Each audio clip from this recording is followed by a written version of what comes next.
Jasper and Dennis for Submission Radio Australia here with Jeremy Stevens, just a few days ahead of your big fight against Frankie Edgar at UFC 205. What's going through your mind as we're counting down the hours, essentially? Right now, I'm just nothing's really on my mind. I'm just embracing this awesome time here with the media. New York fans are going nuts, so I'm just really sitting back and enjoying it. Like, this is like my first time fighting, so just really enjoying the moment.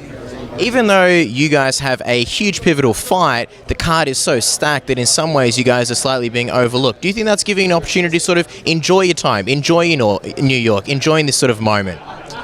Yeah, you know, just enjoying it, but at the same time taking care of business, doing what we can to go out there and just be savage on Saturday night. So it's all fun and enjoying the moment and just living it up, and fighting on instinct is going to be Saturday night's fate. We all saw the press conference where Conor McGregor was there, everybody was there, and you made some comments.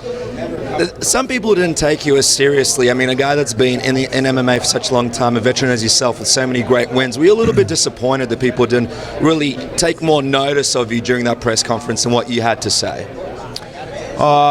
You know, I got nothing but positive feedback from people who actually can come up and communicate. You know, I don't really look at what's being said on the outskirts. I've heard nothing but positive feedback from that. You know, I'm focused on me, man. I'm not focused on anything anyone else is doing or what was being said. And I'm fighting a true champion in Frankie Edgar. That's my focus. That's what I'm dialed in. As soon as I left the press conference, I went and smashed out some pads and put in some serious work. So, you know, it's all going to pay off come November 12th. Talk a little bit about this matchup with Frankie. Obviously, a veteran of the game, one of the best fighters in the UFC. How do you see this matchup going? Where do you feel your strengths are, and how do you see this fight going?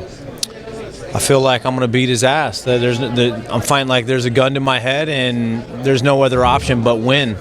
I've set the bar extremely high, the way I want to perform and go out there and just have a iconic fight, and it's going to be a great night. He's a gamer, so I'm excited to go out there and game with him.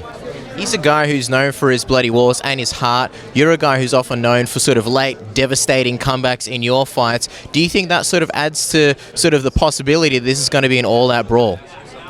Yeah, for sure. That's what I'm expecting, man. I'm here for 15 minutes of just nastiness. So if he wants to go that route, I'll come out on top. You know, I'm hungry right now, man. This is a great moment for me to go out there, perform, and just have the fight of my life, dude. I'm just going to go out there and just let everything go.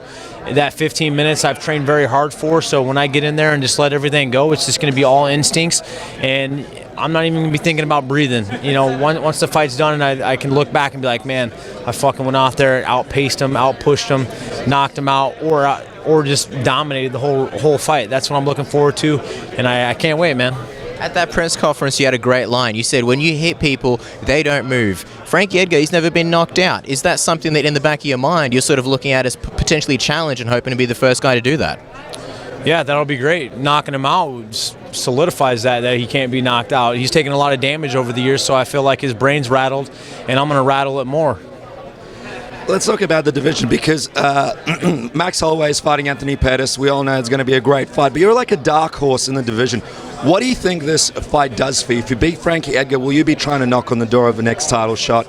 And how do you feel about what's going on in your division in terms of Conor McGregor being champion and rumors going around of him possibly taking a year off after this next fight, UFC 205? I'm just focused on me, man. Going out there and performing the way that I've set the bar and trained my ass off for, and the way I see it going, the performance is just going to speak for itself. Everything else will take care of itself after. I'm not worried about what other these little featherweights are doing. I'm focused on me and my goals, my family, and that's that.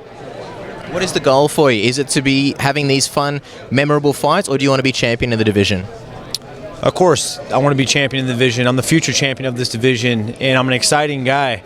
And going out there, performing the way I'm going to perform Saturday night is just going to put a stamp on that. Fighting in Madison Square Garden against a guy like Frankie Edgar, getting a win. Do you feel like this sort of checks off one of your, I suppose, bucket list things on your list as in MMA in the sport, as a guy that's been in the UFC for such a long time? A good win Saturday night over a true champion, I believe, in Frankie Edgar is just going to solidify a good landmark in my career. And the way we're going to go out there, perform, and put on a show for you guys is going to be monumental.